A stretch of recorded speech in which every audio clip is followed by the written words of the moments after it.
Hi guys, welcome to Ruchita's tales. आज मैं ला रही हूँ भगवती चरण वर्मा की वसीयत का दूसरा भाग। पहले भाग में हम सुन चुके हैं कि आचार्य चूड़ामणि की मृत्यु हो जाती है। मृत्यु से पहले वे अपनी वसीयत अपने परम मित्र जनार्दन जोशी को सौंपते हैं तथा चाहते हैं कि उनके परिवार के सामने वे वसीयत पढ़ें। तथा जैसे जैसे वसीयत के पन्ने पलटते हैं वैसे वैसे रिश्तों के भाव सामने आते हैं। तो आइए सुनते हैं वसीयत का शेष भाग रुचिता शर्मा के साथ। उसी समय मुझे सावित्री की चीख सुनाई दी, अरे उन्हें बचाओ, वह संजीवन उनकी जान ले लेगा। अब मैंने पुरुषों की गैलरी में देखा और मेरी आंखों को विश्वास ना हुआ। कर्नल संजीवन पांडे जयनारायण तिवारी का गला पकड़े थे और कह रहे थे, क्यों बेसुअर के बच्चे हमारे यहाँ आकर स्कॉच और विक्सी मांगता है और पीछे से चुगली करता है। और जयनारायण तिवारी गूं गूं की आवाज कर रहे थे। ज्ञानेंद्र नाथ पाठक और नीलमणि ने बड़ी मुश्किल से जयनारायण तिवारी को संजीवन पांडे के पंजे से छुड़ाया। मैंने कहा, आप लोगों को इस पवित्र अवसर पर इस तरह लड़ना झगड़ना शोभा नहीं देता। इससे आचार्य की दिवंगत आत्मा को क्लेश होगा।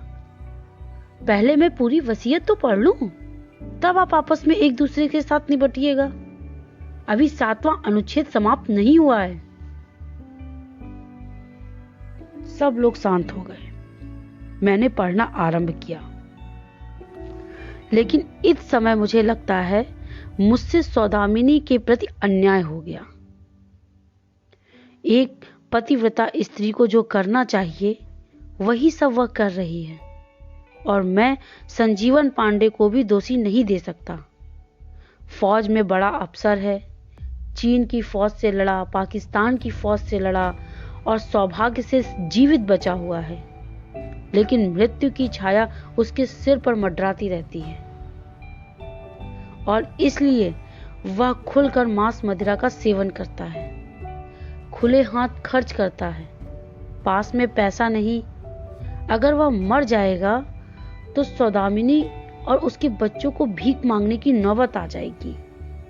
इसलिए मैं 1.5 लाख रुपए की व्यवस्था करता हूं, जिसका ब्याज 8% की दर से 12,000 रुपए प्रतिवर्ष यानी 1,000 रुपया महीना होगा। एकाएक सौदामिनी खिलक उठी, धन्य हो पिताजी, तुम निश्चय स्वर्ग में ही जाओगे। और मैंने देखा कि संजीवन पांडे ने उठकर जयनारायण तिवारी को गले से लगाया। भाई साहब, मुझे क्षमा कर दो। आपकी वजह से उस खबीज बूढ़े से 1.5 लाख रुपए की रकम हाथ लगी है।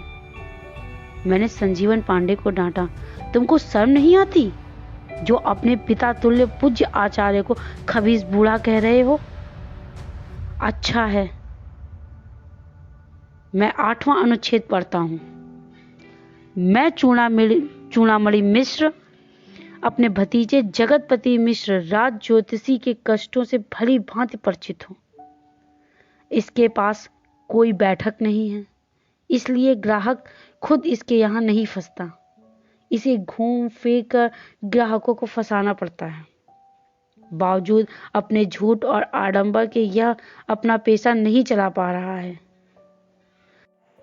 अपने संकट मोचन के मकान का ऊपरी खंड मैं जगतपति मिश्र को देता हूँ 1,000 रुपयों की रकम के साथ, जिससे यह अपना साइन बोर्ड बनवा ले, एक टेलीफोन लगवा ले और अपने पैसे योग्य पीतांबर वस्त्र खरीद ले।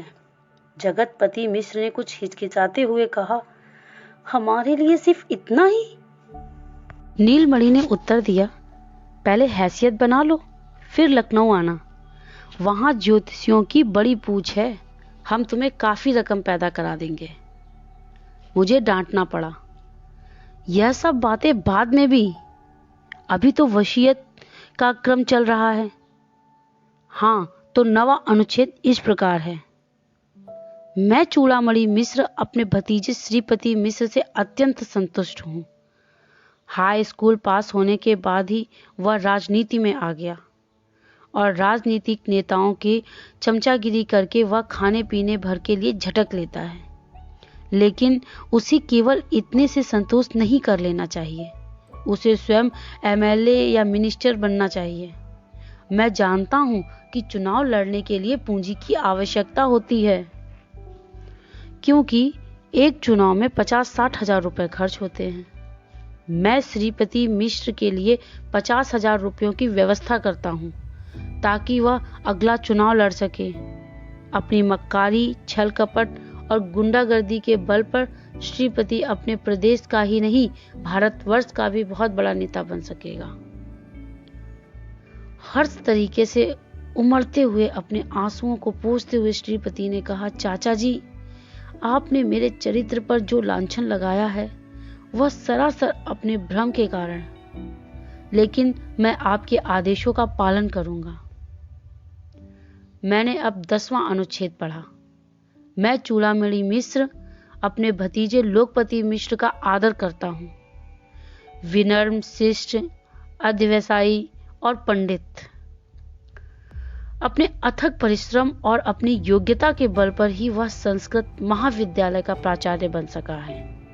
मैं अपनी समस्त पुस्तकें उसे देता हूं, जिसकी जिल्दें बनवाकर वह मेरे मकान के नीचे वाले खंड में एक अच्छा सा पुस्तकालय स्थापित कर दे। इसी मकान में वह आकर रहे भी और जसोदा की देखभाल भी करे। जसोदा की मृत्यु के बाद इस मकान के नीचे के खंड का स्वामी लोकपति मिश्र होगा। अगर जसोदा लोकपति के साथ न रहना चाहे तो वह दूसरे पुत्र पुत्रियों के साथ कहीं दूसरी जगह रह सकती है। ऐसी हालत में जसोदा के जीवन काल में ही इस नीचे के खंड पर लोकपति का स्वामित्व हो जाएगा। पुस्तकों की जिल्दें बंधवाने के लिए तथा रैके खरीदने के लिए मैं 2,000 रुपए की व्यवस्था करता हूँ। लोकपति ने भूमि पर अपना मस्तक नवाकर कहा, चाचा जी का आदेश शिरोधार्य है, लेकिन जिल्द बंधाई और रैके खरीदने के लिए यह रकम बहुत कम है।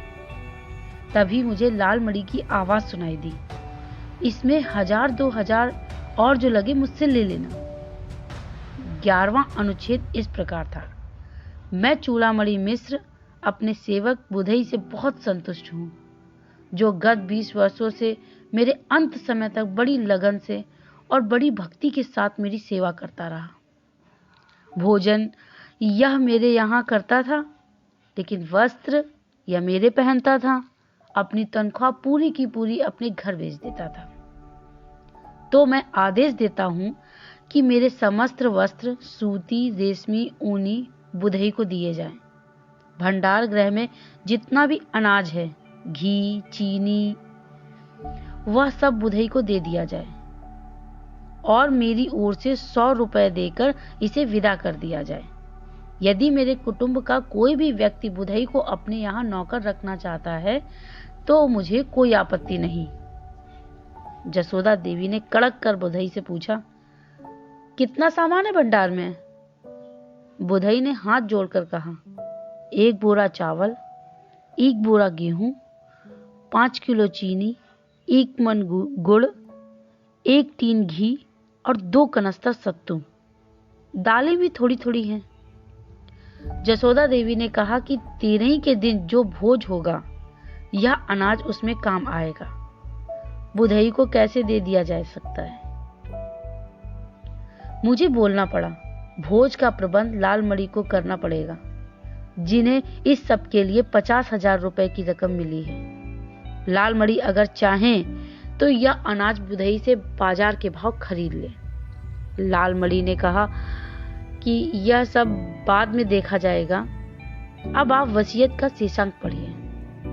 12वें अनुच्छेद की प्रतीक्षा में सभी लोग थे, जो इस प्रकार था, मैं चूड़ामणि मिश्र अपने मकान के रूप में अचल संपत्ति तथा बैंक में जमा 11 लाख रुपए की चल संपत्ति का स्वामी हूँ।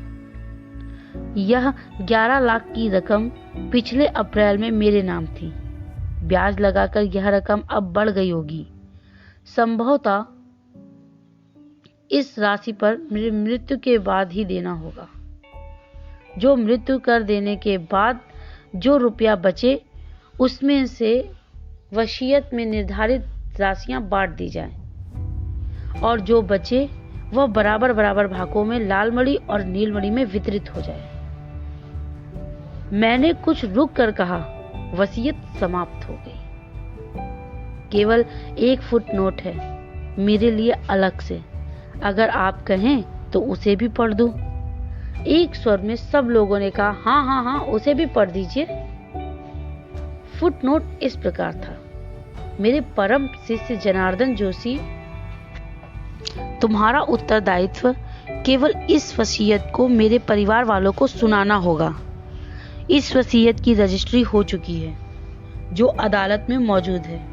तो जनार्दन, तुम इस वसीयत पर परिवार वालों के हस्ताक्षर लेकर अदालत में तत्काल जमा कर देना। जहां तक तुम्हारा संबंध है, तुम हमेशा भावनात्मक प्राणी रहे हो। तुम्हें भौतिक दर्शन पर विश्वास नहीं रहा है। ना तुमने सारल पढ़ा है, ना चार्वाक दर्शन पढ़ा है। एकमात्र वेदांत के तुम पंडित रहे हो। मुझे तुमसे कभी कभी ईर्ष्या होने लगती है कि कितना संतोष है तुम्हें, तुम्हारे मन में कितनी शांति है।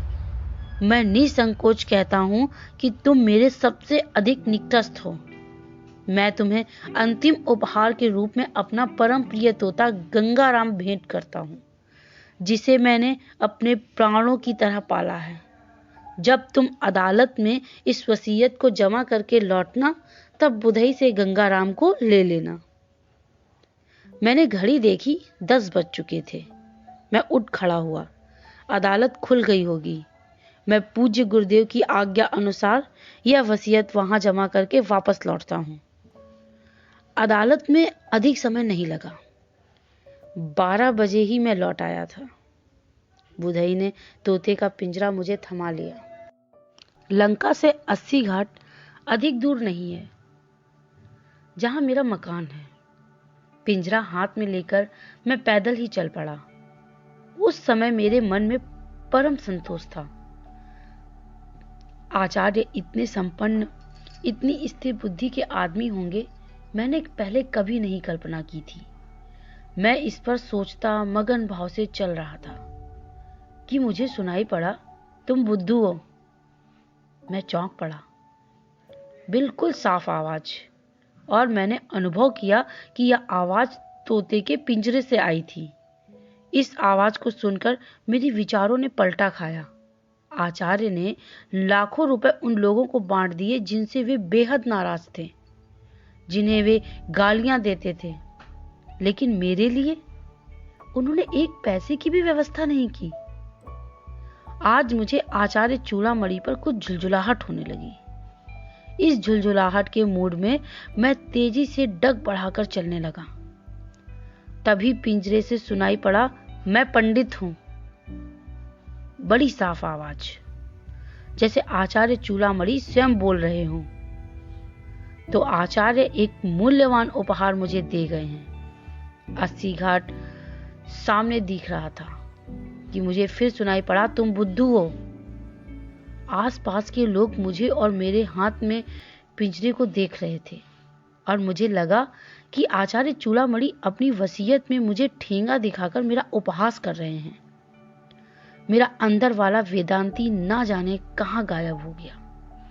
मैं तेजी से अपनी घर की ओर ना मुड़कर गंगा जी की ओर चलने लगा। तभी पिंजरे से सुनाई दिया, मैं पंडित हूं। सामने गंगा जी लहरा रही थी। मैंने आचमन करते हुए कहा, आचार्य तुम पंडित थे, इससे कोई इनकार नहीं कर सकता। तुम्हारी आत्मा को शांति मिले। और मैं अपने घर की ओर चलने को उद्यत ही हुआ कि गंगाराम बोल उठा, तुम बुद्धू हो। जैसे सिर से पैर तक आग लग गई हो मेरे। मैंने पिंजरे की खिड़की खोलते हुए कहा, मैं बुद्धू हूं, यह मानने से मैं इनकार करता हूं। हे गंगाराम, मैं तुम्हें मुक्त करता हूं। मेरे कहने के साथ ही गंगाराम पिंजरे से उड़ गया और मैं घाट पर खाली पिंजरा छोड़कर घर की ओर चल दिया। ये थी कहानी वसीयत। अगर आपको पसंद आई हो तो लाइक कीजिएगा, चैनल को सब्सक्राइब कीजिएगा। थैंक्स।